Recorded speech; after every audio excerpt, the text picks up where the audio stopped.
7 p.m. Assalamu alaikum wa rahmatullahi ta'ala wa barakatuh. Juminan Khoya Aunt. Welcome. This is Salam Media, and this is Friday Night Live with me, ST. And I'm your host, inshallah, for the next 2 hours or so, inshallah. A whole lot coming up on tonight's program. We've got sports as a talking point. We're going to be chatting with regards to that. We are talking to our own sports pundit, both Mubeen as well as Thaakir, Dawood, and we are going to be talking about cricket. We're going to be talking about the West Indies and the England tour. We're going to be chatting about the Highlanders versus Chiefs, and also as to why Jake White has recruited Nizam Kar as part of the Vodacom Bulls franchise team in that regard. Thereafter, at around 7:30 or so, inshallah, I speak to Proteas team manager, Dr. Mohammed Musaji, and we are going to be talking about team fitness and also the morale regarding the whole corona situation, the lockdown, things like that. Also, interesting talking points and aspects in this regard that we are going to be discussing is player fitness and the appointment, obviously, with Graham Smith as the director of CSA, what vision for 2020. There and more still to come as well, inshallah. Afterwards, at around 8 p.m. or so, we chat to Claire Wright, marketing manager at Comic Con. So yeah, this year, Comic Con unfortunately will not see people physically attending. If you were there last year and if you attended many of the other gaming expos, etc., well, you were fortunate enough. However, this year is going to be very different. Comic Con Africa, which has been running since 2018, so that's 2 years now, alhamdulillah, it's officially been cancelled. And the third main outing in 2020, the reason, of course, is obviously the COVID pandemic, etc. So she will be sharing with us how we will be able to live stream the hosting of Comic Con for the year 2020. Then, finally, after that, in my favorite segment of the show, it's the Men Can Cook My Kitchen edition. We have none other than one of the best Aussies kitchen tonight, right here on my show tonight. So there and more still to come. Keep it locked. It's now 7:05.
Right, welcome back. It's now 7 minutes after 7 p.m. Right, so tonight we're talking in the sports segment. We've broken it up into two segments, one with Thaakir, one with Mubeen. Mubeen, we're going to be covering some cricket as well as rugby. Thaakir is going to be giving us sports coverage, inshallah. We're going to cross over to the Western Cape now. We're going to, inshallah, bring on a Mubeen, inshallah, who will be giving us some more feedback regarding this talking point. Mohammed, obviously, will be sharing with us information regarding cricket and rugby. Mubeen, assalamu alaikum and goeie aand, my maat. Hoe gaan dit daar?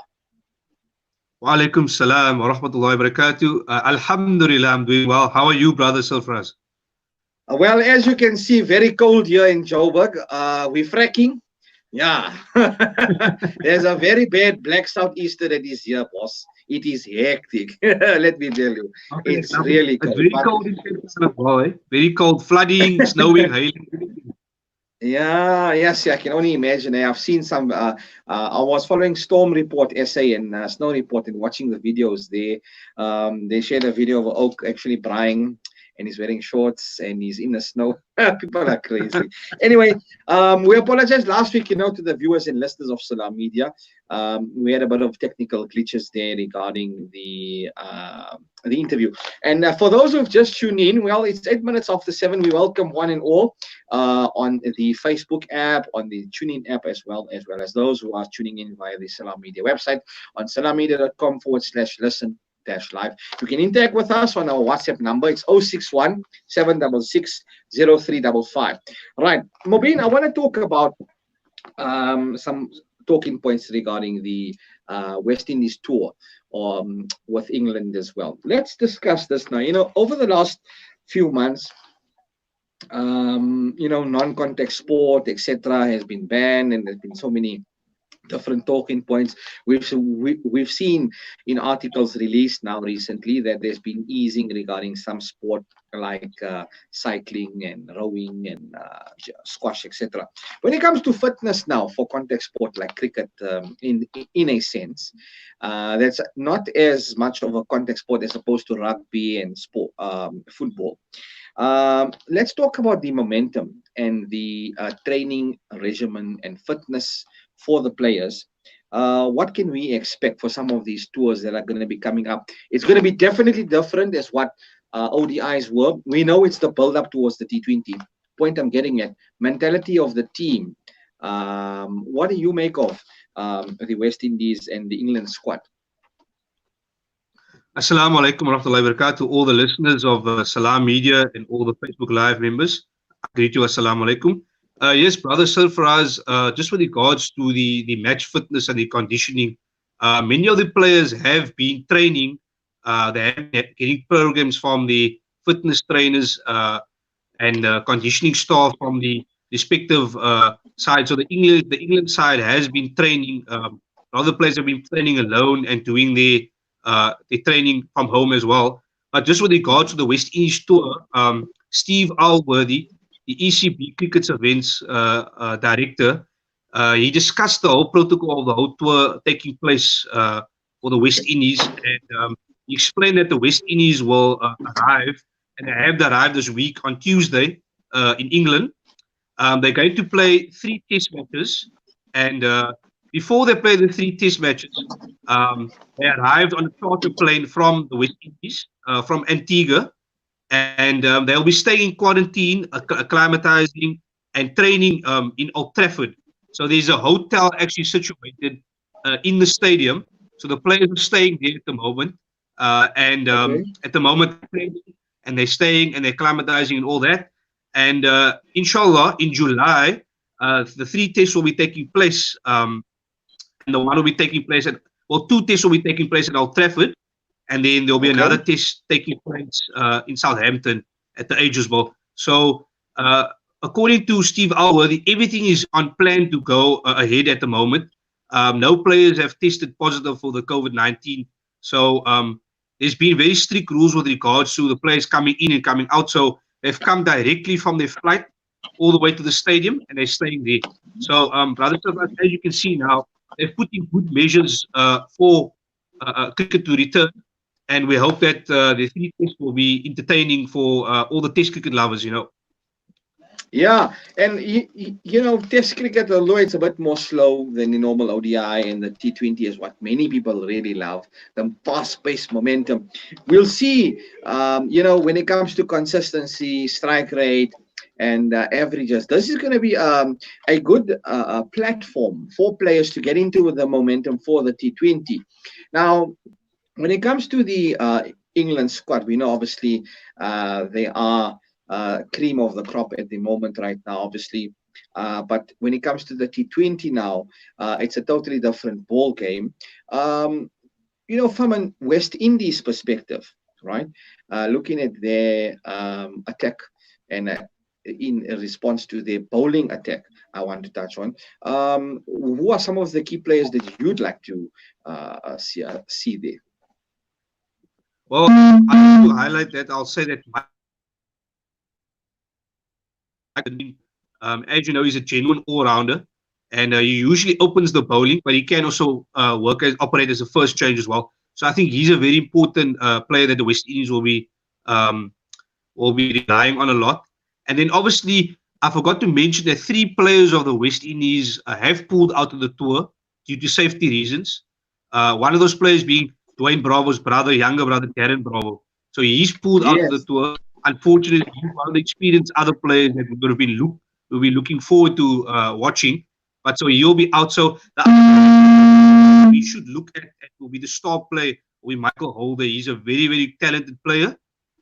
He's performed for the West Indies as captain in the past. And also, like I said, he does his all-round duties with both ball and bat. So he's a player we'll be looking very, very closely for. I want to welcome Thaakir Dawood to this discussion as well. Thaakir, assalamu alaikum. Good evening, my brother. Walaikum salam wa rahmatullahi wa barakatuh. Thanks for having me, Esti. No, it's always a pleasure. Very relaxed. Yeah, cozy where you are. Nice. Yeah, calm as ever. We're chatting cricket. And the West Indies and England tour has highlighted some key points regarding that. I want to ask you, what are some of your expectations when it comes to cricket moving into the season now as we usher in 2020? What's your talking points? Look, the season's obviously going to start more or less on regular time due to COVID hitting the world at a off-season time. So I think that this would benefit the cricket industry somewhat, but however, it has tapped into their preseason. So they will be having a shortened preseason. And let's just hope that this doesn't affect the players with regards to injury and things like that. Obviously, not having a complete preseason. So that's something to look forward to. We'd also look forward to seeing teams take the momentum that they had before COVID-19 and bringing this momentum into the second half, well, not the second half, into the new season for that matter, and seeing if they can continue and keep their tempo up there, because I know that England have been having ups and downs, and let's just hope they can start being more consistent with their performances in 2020, 2021 season. And the same could be said for West Indies, always having phenomenal players, spectacular players, big hitters, good bowlers. So let's just hope they can be consistent. Yeah, and I think that is a key factor. I want to move the attention across now and discuss rugby with you guys. Mubeen, let's discuss very interesting. I see in the news, and something that I wanted to discuss was, Nizam Khan. Obviously, Jake White on why he signed Nizam Khan as the latest Vodacom Bulls recruit. And Thaakir, I'm sure you've spoken to some of them, if not Nizam Khan on your show. I think you had Nizam Khan on your show, didn't you? Hey? That's correct. We had him in the very first show on Salam Media. We had Nizam Khan, obviously telling us of his European experience. I want to discuss that. And I want to discuss also the Highlanders versus the Chiefs. A game that's going to be taking place, as well as the Bulls and the Hurricanes. All right. So let's discuss this Nizam Khan and on why Jake White. We know obviously Jake White pedigree, on his CV, coming in with a wealth of experience. He won't just pick any player. What's a standout for you, Mubeen? And then I'll go to Thaakir. What's a standout of Nizam Ka for you? Yes, brother Surfraz. I think with regards to Nizam, he's been playing for the Stormers and Western Province for many years, from the junior ranks from under 19 and 21, and he's come to the ranks nicely at the Stormers as well. And on top of that, he became a Springbok in 2014. So he's had a lot of experience under his belt playing rugby locally in South Africa, and then also in recent times. He played for Wasps now in England for 2 years. So as you can see, Nizam has come through the local ranks as well at Western Province Stormers, and also he's played overseas. So I think Jake White has signed Nizam for a specific reason, and that is his experience, and he's also looking ahead for the future because remember, Dwayne Vermeulen will be probably retiring next year after the British Lions series. So I'm sure Nizam Kaur will be taking that 8th man position for the Bulls in the future. Now, interesting. You mentioned that big shoes to fill, personality-wise. And I'm sure with his boldness and that charisma, I'm sure he'll obviously gel well with the team and the franchise as a whole. Looking at now the Stormers and the match that we were discussing.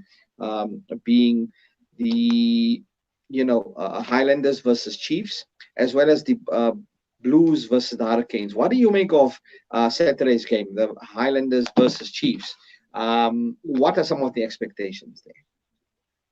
Well, Brother Surfraz, a lot of the players obviously haven't been training. Well, they've been training, but they haven't been in contact sport for a very, very long time. So tomorrow, although most of us will be expecting an exciting running rugby game tomorrow between the Highlanders and the Chiefs, I think tomorrow a lot of the players there'll be lots of rustiness.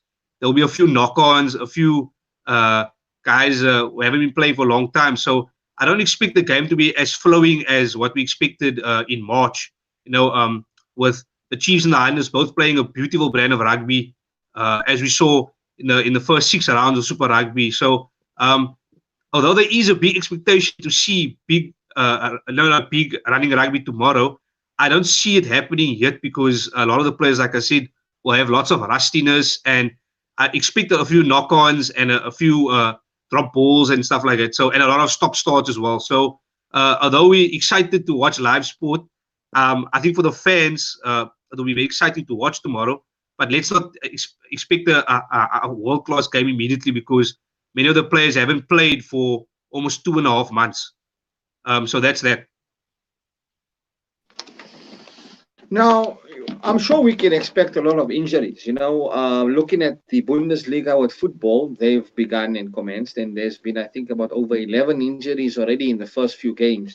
I'm sure we're going to see, especially being a contact sport, a lot of injuries coming out of this. And it's going to be just interesting to see what the score lines are.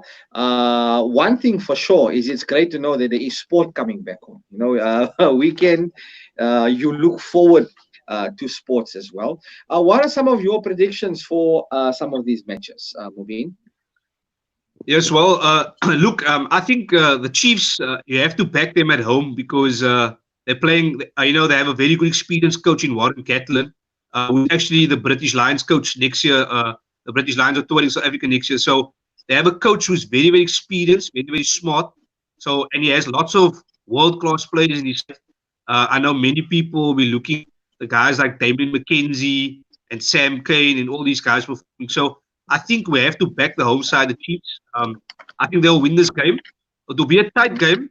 I'm going to give a prediction. I'm going to say that the Chiefs will win this game 17-10. Wow.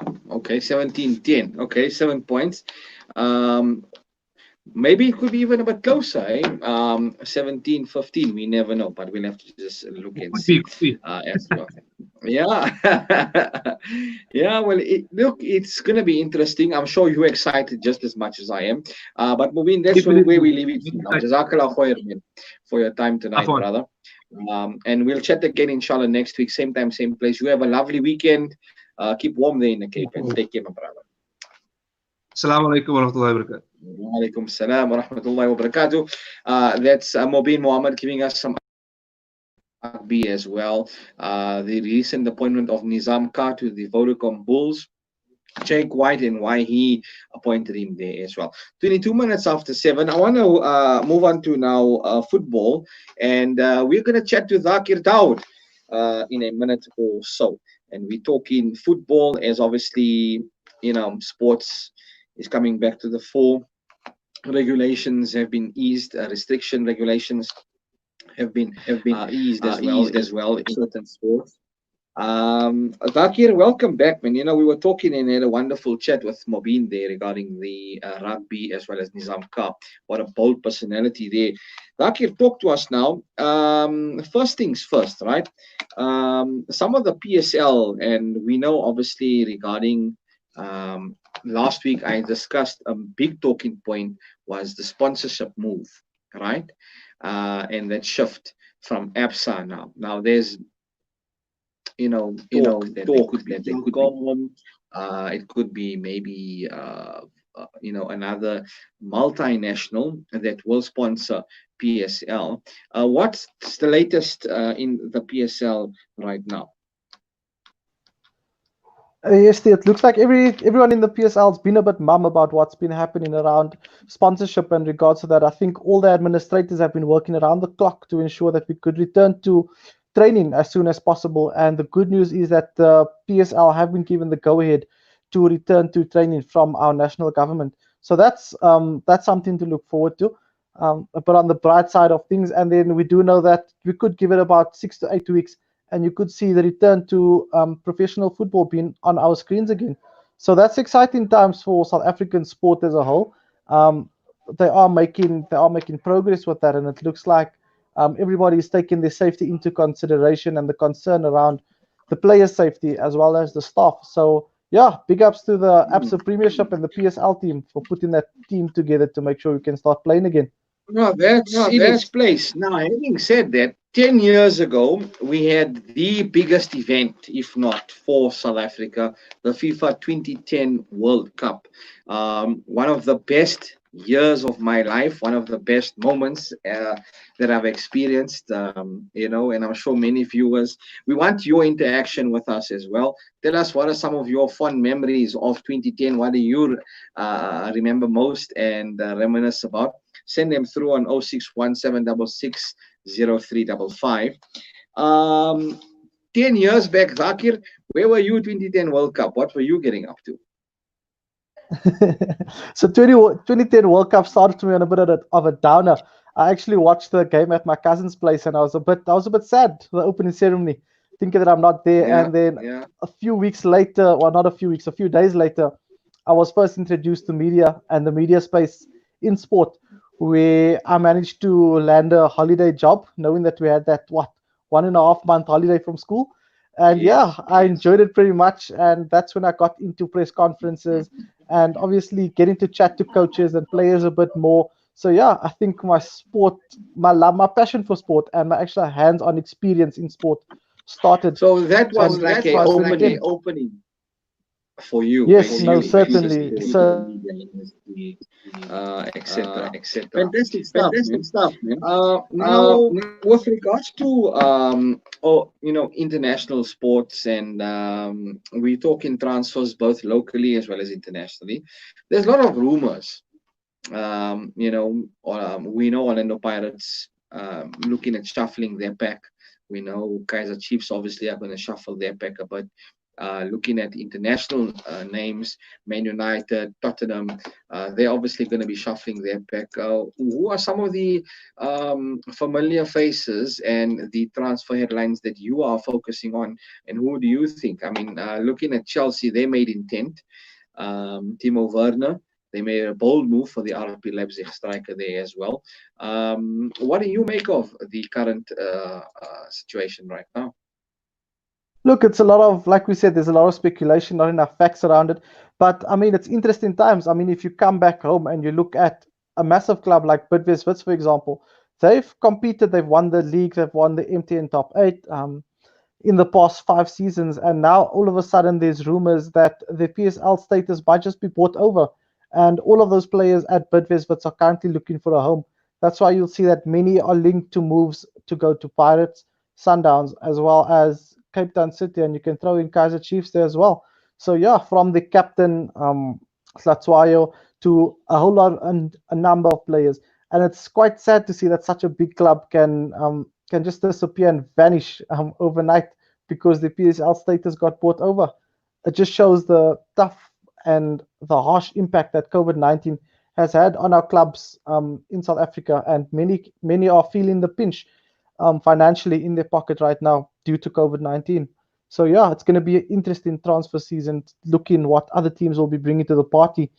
We do know that in Europe, there's rumors of obviously having a longer transfer period so that teams can obviously make logical financial decisions, so that it's not just emotion based, because we do know that it's quite an emotional tussle when teams do go through the transfer season. A lot of big bucks are thrown around, and FIFA's just ensuring that clubs make reasonable decisions in order to sign players, so that their banks do not feel the bite through this time period. Very interesting then. Yeah, it's going to be a bumper end to the season, obviously. And there's a lot of talk about the FA Cup as well. The FA Cup final will be renamed in honor of the Heads Up campaign. So that's some of the other headlines as well. But Thaakir, that's all that we have time for tonight, my brother. That's where we leave it. Next week, we'll continue and chat again regarding some more interesting news regarding transfers as well. You have a lovely weekend and be warm, yeah? Take care, my brother. You too, brother. Thank you so much, man. Okay, assalamu alaikum. Assalamu alaikum. Walaikum salam.